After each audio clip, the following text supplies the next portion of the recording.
Bem-vindos a mais um vídeo do canal. Eu apresento a vocês hoje a mesa Outubro, uma mesa de jantar para 6 pessoas que utiliza pinos e cacheta na sua estrutura.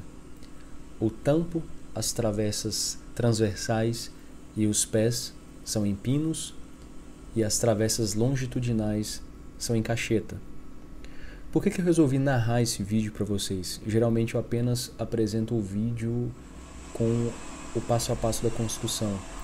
Mas como essa mesa é uma mesa flutuante, em que o tampo tem contato com a estrutura apenas pelas travessas transversais, eu resolvi narrar para talvez esclarecer, e explicar os detalhes da produção dessa mesa. Geralmente a estrutura da mesa sustenta o tampo numa superfície maior do que essa aqui. E por isso essa mesa é uma mesa flutuante, porque o contato das travessas transversais com o tampo é feito apenas por um encaixe de rabo de andorinha deslizante que atravessa toda a estrutura do tampo. Daqui a pouco vocês vão ver essa parte. Bom, o tampo foi feito em pinos, então eu comecei cortando e aparelhando as pranchas de pinos que eu tinha em casa e selecionando o contato agora para colagem. Qual face se encaixava melhor para eu montar a estrutura desse tampo? Então eu utilizei duas pranchas no centro um pouco mais largas e 4 pranchas nas extremidades desse tampo um pouco mais estreitas. No vídeo aqui vocês conseguem perceber. Inclusive a tonalidade do pinos do centro é um pouco mais escura do que a tonalidade dos pinos nas extremidades.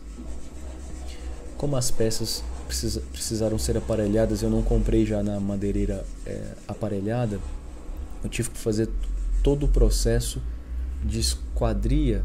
Então isso aqui tem que ser muito bem feito, porque como o tampo é muito grande, ele tem 1,85 de comprimento e 93 de largura, esse contato aqui das faces do tampo precisa estar completamente plano e no esquadro, porque senão o tampo fica empenado e vai ficar muito estranho, tá?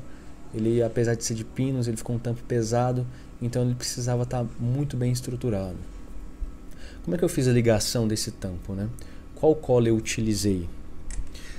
Geralmente eu utilizo a Titebond porque é a melhor cola do mercado, não tem cola melhor do que essa. E para além disso, eu coloquei alguns biscoitos para que o tampo ficasse mais firme. Como ele é muito largo e muito comprido, o meu receio era um possível rompimento futuro se essa madeira trabalhasse. Então eu tenho uma fresadora de junção aqui e eu consigo fazer esses pequenos furos para eu conseguir encaixar os biscoitos, tá? Eu não produzo os biscoitos em casa, eu prefiro comprar os biscoitos prontos da Makita, tá? É fácil de encontrar aqui no mercado brasileiro. Uma das minhas dificuldades foi na hora da colagem, e eu explico. Eu tinha a Titebond 2 e a Titebond 3, e isso serve de lição para quem costuma usar essas colas. A Titebond 2 ela tem um tempo de secagem muito menor, ela seca com mais velocidade, mais rápida a secagem do que a Titebond 3, tá? Então se você tiver peças muito grandes, cujo processo de cola vai demorar muito, aperto com grampos e sargentos, se possível, e principalmente se essa mesa ficar, ou qualquer peça ficar exposta a sol e água, se possível utilize a Titebond 3, porque você vai ter uma segurança maior no processo de colagem. Eu consegui inclusive romper alguns grampos meus quebraram durante essa colagem, né? Eram grampos velhos também de ponta de plástico, não era o ideal, né, para fazer esse processo, porque o tampo ficou muito pesado mesmo e eu não tinha quantidade de grampos e de sargentos compridos o suficiente para eu conseguir travar e pressionar bastante o tampo para a colagem ficar ideal. Bom, aqui eu já começo o processo de corte e de aparelhamento da estrutura, das travessas transversais, longitudinais e dos pés. São duas travessas longitudinais e duas travessas transversais. Apenas as longitudinais são em cacheta. Após então o primeiro desbaste, né, que eu fiz com a minha desempenadeira, eu tenho uma desempenadeira Acerbi, eu fiz o desengrosso e fiz a quinto e sexto corte, né, para fazer o blank completo na minha serra de bancada. Eu não tenho esquadrejadeira em casa, eu utilizo a serra de bancada. E para ter um esquadro adequado, eu tenho esse carrinho feito, né, compensado. Então aqui é o melhor corte que eu tenho, porque o goniômetro dessa minha serra não é bom, né? Eu acho que é difícil achar um goniômetro bom para as serras que nós encontramos aqui no mercado brasileiro. Geralmente não são muito bons. Há um outro detalhe dos pés também. O contato, e esse é um detalhe importante, o contato da travessa longitudinal, das travessas longitudinais com os pés não foi feito em ângulo reto. Eu fiz em 86 graus. Por isso eu tive que produzir um gabarito de corte em 86 graus para cortar tanto o fim das travessas longitudinais quanto o espaço longitudinal, né? O corte longitudinal dos pés também, para o encaixe ficar adequado.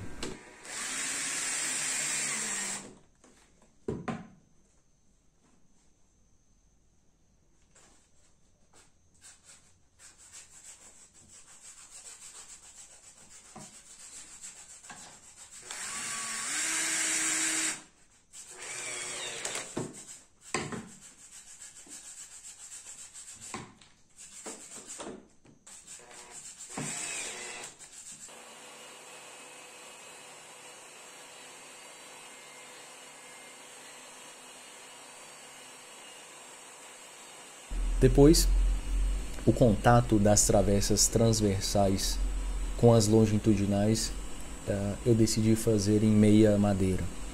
Geralmente nós utilizamos o encaixe meia madeira e ele é muito útil, eu gosto muito desse encaixe no sentido horizontal. Dificilmente nós utilizamos esse encaixe no sentido vertical, mas eu resolvi fazê-lo porque eu achei que era adequado ao processo de execução do trabalho e porque eu tinha espaço para isso, né? Então eu teria um bom contato entre a travessa superior e a inferior.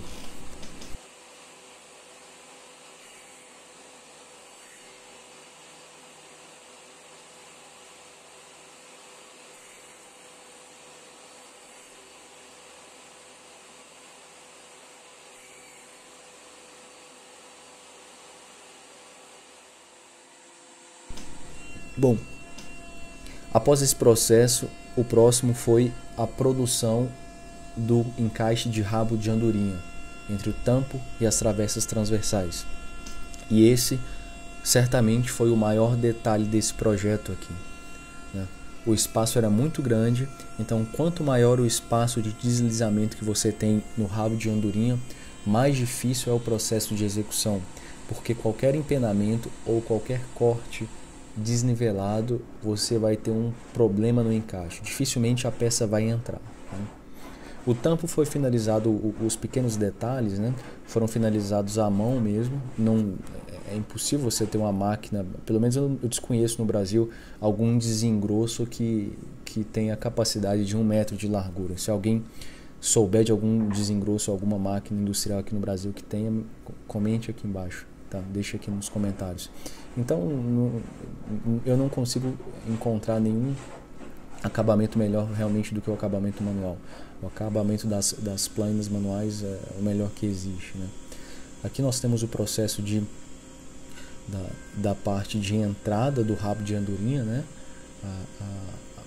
Vamos dizer que a parte fêmea do rabo de andorinha no tampo, né? O lado oposto da travessa transversal que vai entrar no tampo. Eu fiz com uma tupia e eu utilizei tupia de coluna que eu tenho. Ela é uma tupia interessante porque ela é uma tupia da DeWalt que ela é tanto de coluna quanto laminadora, né? Então você tira o motor e encaixa em uma ou em outro que você vai utilizar. Aqui nós temos o teste a seco, né? Uma montagem a seco do rabo de andorinha. O processo ficou adequado. Um corte ficou mais justo do que o outro, mas os cortes ficaram no esquadro. Isso foi muito bom. Eu tive um problema na hora da colagem desse rabo de andorinha, e é preciso comentar isso com vocês. Pelo seguinte, quando eu fui fazer a colagem, eu passei cola em demasia e então a madeira inchou quando eu fui fazer o encaixe, já com a cola. E eu tive muita dificuldade e eu precisei então utilizar a marreta de borracha para conseguir preencher esse rabo de andorinha com a travessa transversal, para fazer um encaixe perfeito. Então eu tive esse problema. Então vai uma dica para vocês. Atenção à quantidade de cola que se bota, né? Ou então se vocês tiverem algum outro processo que garanta que a madeira não vai inchar, talvez seja mais seguro.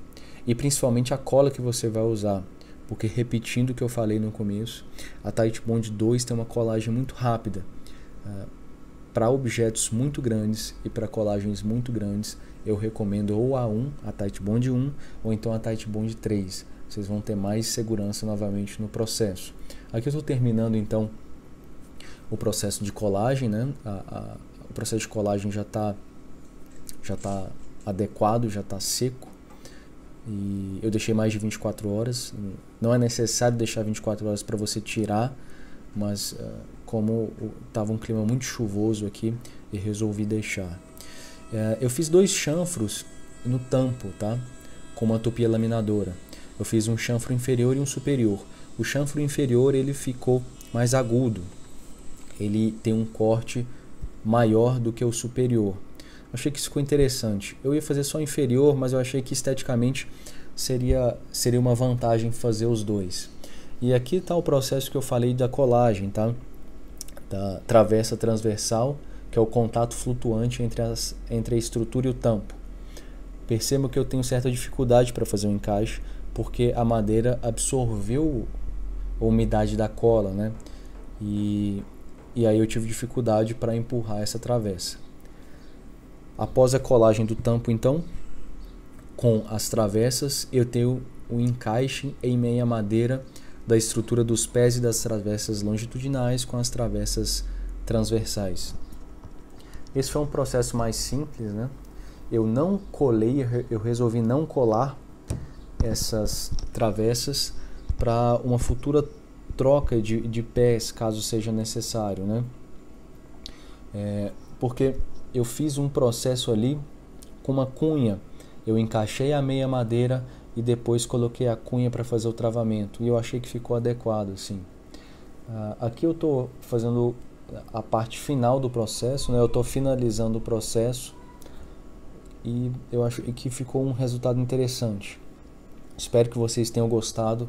Qualquer dúvida em relação à produção da mesa Outubro, comente aqui embaixo. Essa é a mesa Outubro, uma mesa de jantar flutuante. Não se esqueça de curtir o vídeo e se inscrever no nosso canal. E até a próxima.